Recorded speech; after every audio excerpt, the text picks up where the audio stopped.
नागपुर की हिंसा के पीछे सिर्फ एक वजह है और उस वजह का नाम है औरंगजेब। क्योंकि अगर औरंगजेब का मुद्दा इस कदर तूल ना पकड़ता तो ये हालात ही ना बनते, ना प्रदर्शन होते, ना ही नौबत पत्थरबाजी की आती।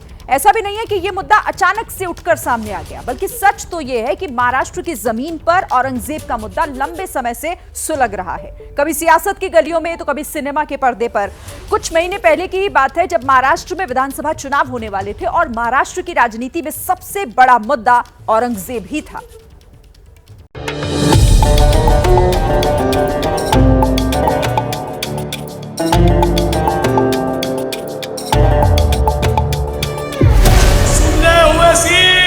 कुत्ता भी ना पेशाब करेगा औरंगजेब की पहचान पर। अब तो तिरंगा लहराएंगे पूरे पाकिस्तान पर। अब वो ऐसी सुन ले, अबे तू सुन ले मेरी बात को। अब तुम होंगे देवेंद्र फडणवीस, तुम फडणवीस हो इसलिए तुम मुझसे कह रहे हो। अरे भाई मैं समझ नहीं पा रहा हूँ ये क्या यहाँ पर हो रहा है। यहाँ पर आकर हमको धमकियां दी जा रही है, यहाँ पर आकर औरंगजेब का महिमा मंडन हो रहा है।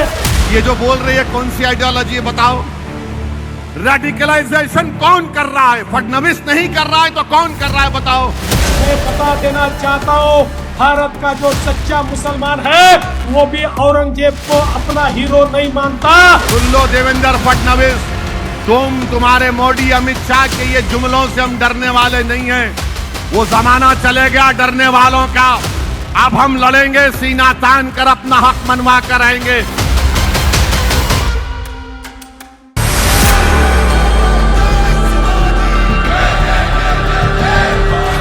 साल 2024 था, नवंबर का महीना था, चुनावी बिसात थी और हर जुबान पर औरंगजेब की ही बात थी।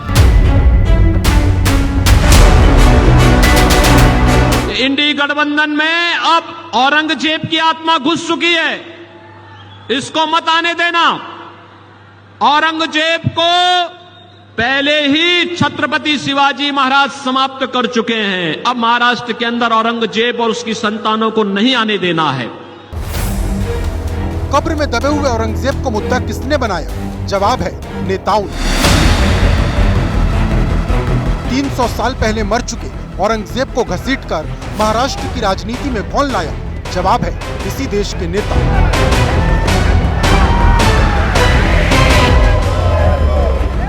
और जिस औरंगजेब से किसी का लेना देना नहीं है, उसे राजनीति का हथियार किसने बनाया? जवाब है नेता। अगर आप पूछेंगे कि ऐसा क्यों किया गया, तो एक बार फिर आपको चुनाव के वक्त की बयानबाजी सुननी पड़ेगी। आपका एक वोट ये तय करेगा कि महाराष्ट्र अगले 5 साल शिवाजी महाराज के रास्ते पर चलेगा या औरंगजेब के रास्ते पर चलेगा। ये तय करने का ये वोट। औरंगजेब, औरंगजेब और सिर्फ औरंगजेब। महाराष्ट्र में विधानसभा चुनाव से पहले इसी नाम की गूंज थी। सियासत के मंच पर, विचारधारा के मचान पर औरंगजेब का नाम चढ़ा था बड़े बड़े नेताओं की जुबान पर। केवल नई सरकार चुनने का चुनाव नहीं है, एक और संभाजी महाराज को मानने वाले देशभक्त है, दूसरी ओर औरंगजेब का अपमान करने वाले लोग हैं। 23 नवंबर को महाराष्ट्र विधानसभा चुनाव के नतीजे आए। महायुति की महाविजय हुई। औरंगजेब एक बार फिर लौटकर अपनी कब्र में पहुंच गया। विवाद शांत हुआ, लेकिन इस बार बारी सिनेमा की थी। 14 फरवरी 2025 को छावा फिल्म के जरिए औरंगजेब का मुद्दा बड़े पर्दे पर उतारा गया। लोगों की भावनाएं एक बार फिर भड़की। बीजेपी की राज्य सरकारों ने फिल्म को टैक्स फ्री किया। अपील की कि बड़ी से बड़ी संख्या में लोग औरंगजेब के अत्याचार को देखें। और इस तरह 300 साल पुराने औरंगजेब के अत्याचार को देखने के बाद एक बार फिर बयानबाजी का सिलसिला शुरू हो गया। अब वो समय आ गया है, महाराष्ट्र का ही नहीं भारत के छोटे हिंदू की डिमांड है उस औरंगजेब की खबर पर बुलडोजर जल्द से जल्द चढ़ाए। आज महाराष्ट्रामध्ये विशेषतः म्हणजे मी कुठल्या सिनेमाला दोष देत नाहीये, खरं म्हणजे छावा या चित्रपटाने छत्रपती संभाजी महाराजांचा खरा इतिहास आपल्या समोर आणला, पण त्यानंतर राज्यामध्ये लोकांच्या भावना देखील खूप मोठ्या प्रमाणात त्या ठिकाणी एक प्रकारे प्रज्वलित झाले। कुछ बयान ऐसे थे जिन्होंने विवाद को तूल दिया, तो कुछ बयान ऐसे जो बता रहे थे कि बीजेपी के नेता इस मुद्दे को क्यों उठा रहे हैं और उनका निशाना कहां है। देश की सियासत में औरंगजेब को फंसा हुआ देख समाजवादी पार्टी के विधायक अबू आजमी खुद को नहीं रोक पाए और औरंगजेब के बचाव में कूद पड़े। सब गलत हिस्ट्री दिखाई जा रही है। औरंगजेब रहमतुल्लाह अलैह ने बहुत सारी मंदिरें बनवाई हैं। औरंगजेब क्रूर शासन बिल्कुल नहीं, बिल्कुल क्रूर शासन नहीं मानता। ये जो है उस वक्त लड़ाई थी, राजकाज की लड़ाई थी, समझा आपने, कोई हिंदू मुस्लिम की लड़ाई नहीं थी, उसमें जो हुआ। अबू आजमी के इस बयान के बाद देश की सियासत में कोहराम मच गया।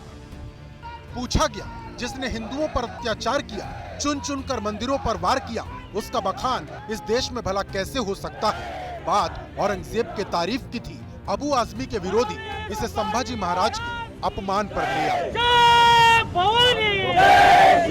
जो औरंगजेब ने छत्रपति संभाजी महाराज को 40 दिन इनका हलाल किया है, अत्याचार किया है, उनके नाखून निकाले, आंख निकाले, चमड़ी उधेड़ दी, जीभ जुबान काट दी, ऐसे औरंगजेब को अच्छा कहना ये तो महापाप है। औरंगजेब की तारीफ करने पर अबू आजमी ऐसे घिरे कि विधानसभा से निलंबित होना पड़ा। थाने में मुकदमा दर्ज हुआ, शहर शहर विरोध प्रदर्शन हुए और औरंगजेब का मुद्दा परवान चढ़ता गया। मार्च महीने की शुरुआत में औरंगजेब के नाम पर अब दो मुद्दे सियासत की फिजाओं में तैरने लगे। पहला अबू आजमी का बयान और दूसरा औरंगजेब की कब्र, जिसे तोड़ने की मांग तेज होती जा रही थी।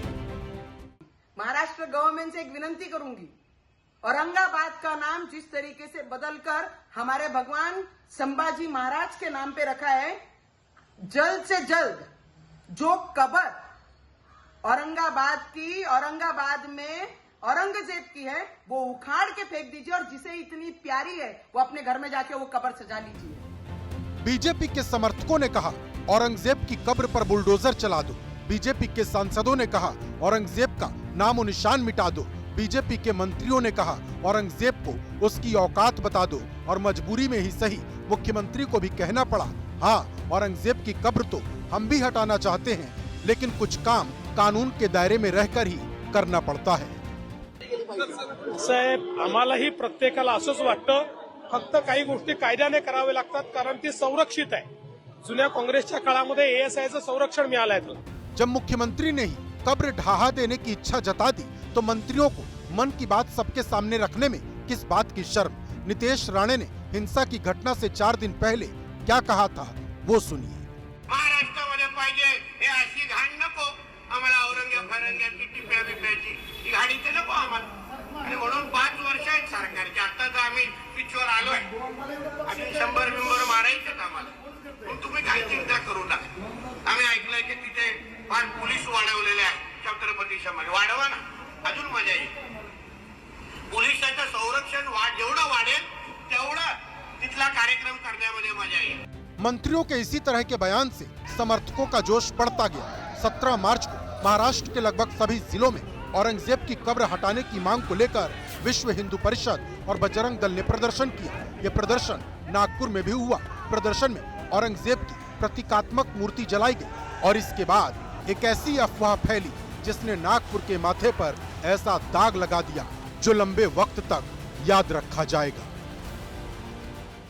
तस्वीरें आपको हंसापुरी इलाके की दिखाते हैं। ये सड़क के किनारे ये जो बाइक आपको नज़र आ रही है, लगभग 6 से 7 या कम से कम हम कहें आधा दर्जन से अधिक बाइक हैं जिनको आग के हवाले कर दिया गया। और दंगाई जब यहाँ पर आए तो उन्होंने पत्थरबाजी भी की, घरों पर पत्थरबाजी की और फिर घरों और दुकानों के सामने जो वाहन खड़े थे, बाइक खड़े थे, उनको आग के हवाले कर दिया, तोड़फोड़ किया। आपको एक धारदार चाकू भी नज़र आएगा वहाँ पर। चाकू तक यहाँ पर अभी भी पड़ा हुआ है, जो कि जिसकी सूचना पुलिस को दी गई है। पुलिस आकर इसे अपने कब्जे में लेगी और आगे की कानूनी कार्रवाई करेगी। साथ ही साथ आप देखें तो जगह जगह जो सीसीटीवी लगे हुए थे, इन सीसीटीवी फुटेज को भी, सीसीटीवी मशीनों को भी तोड़ने का काम किया गया, ताकि जो दंगाइयों की तस्वीरें हैं वो तस्वीरें उनके चेहरे कैद ना हो। और देखिए कितना ज़्यादा नुकसान पहुंचाया गया है। आसपास की जो दुकानें हैं उन पर पत्थरबाजी की गई, आगजनी की गई।